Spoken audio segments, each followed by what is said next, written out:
वाशी रुग्णालयामध्ये मृतदेह गुंडाळण्यासाठी 2,000ची लाच मागण्यात आली होती। यासाठी मनसे या ठिकाणी आक्रमक झाली होती।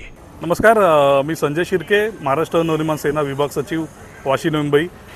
वाशीमध्ये नवी मुंबई महानगरपालिकेचे रुग्णालय आहे, तिथे काल संध्याकाळी असा एक प्रकार घडण्यात आला आहे की 23 वर्षाच्या मुलीचे बॉडी आणण्यात आली होती आणि पीएमसाठी आणण्यात आली होती। तर कर्मचाऱ्यांनी तिला असं सांगण्यात आलं की तिच्या नातेवाईकांना असं सांगण्यात आलं की 2-2.5 हजार रुपये तुम्ही आम्हाला द्या, तर तिची बॉडी आम्ही व्यवस्थितपणे कव्हर करून देऊ, पॅक करून देऊ। आणि ते पैसे घेताना व्हिडिओही व्हायरल झाला आहे। या घटनेची तक्रार आम्ही महानगरपालिकेचे जे डीन आहेत राजेश म्हात्रे MS त्यांना आम्ही केली आहे। त्यांनी आमच्या पत्राद्वारे असं आश्वासन दिलं आहे की जे पण कंत्राटदार आहेत आणि जे पण कर्मचारी आहेत त्यांच्यावर FIR करू आणि जे कंत्राटदार आहेत त्यांचं कंत्राट आम्ही डिक्लाइन करू किंवा त्यांचं कॅन्सल करू, असं त्यांनी आम्हाला आश्वासन दिलं आहे।